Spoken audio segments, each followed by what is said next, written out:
I love our country, and that's why I'm here. And the dysfunctions in how our government works affect me in the following ways, to name a few. And I want to talk to the Lutherans in South Dakota and North Dakota. Because I grew up Lutheran. I went to Lutheran schools, Missouri Synod schools, from second grade until second year in seminary. And one of the weird things about our Constitution is it gives you a lot more power than it gives me. Well, actually, it gives everybody a lot more power than it gives me, because I live in D.C. and I don't get to vote for Congress at all. But even if I lived in somewhere where I had a vote, if I lived in a big state, if I lived in New York or California, where I lived before I lived here, you guys, you Lutherans in South Dakota and North Dakota, your vote is like 20 times more powerful than my vote, because you have 2 senators in a state with a lot fewer people. And since another thing that bothers me about it, the way it's set up now, is that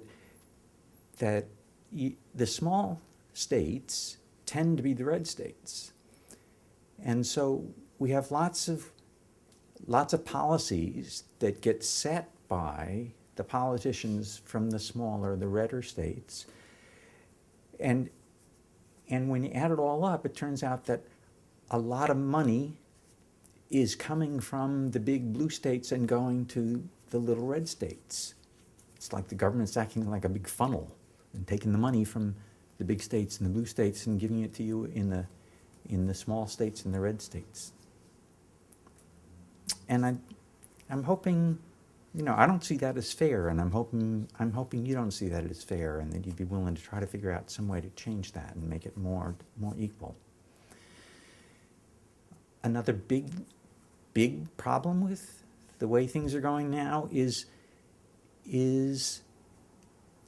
so much of our money is going to fight wars that should not be fought, where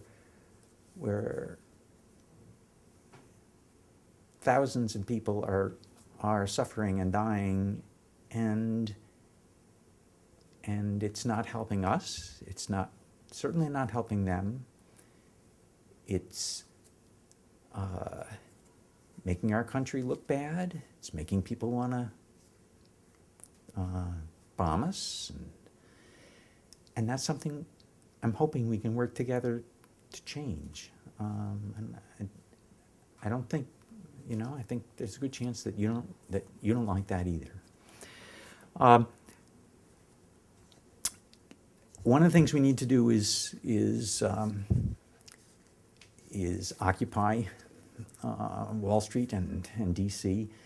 And this reminds me of one of my favorite songs from the Civil Rights Movement.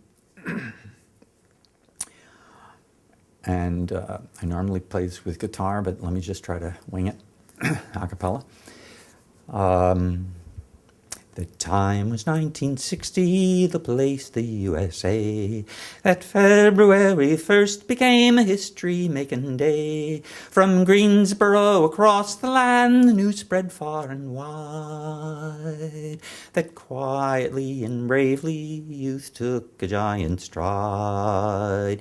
Heed the call, Americans all, side by equal side. Brothers, sit in dignity, sisters, sit in pride and pride and pride and pride and pride.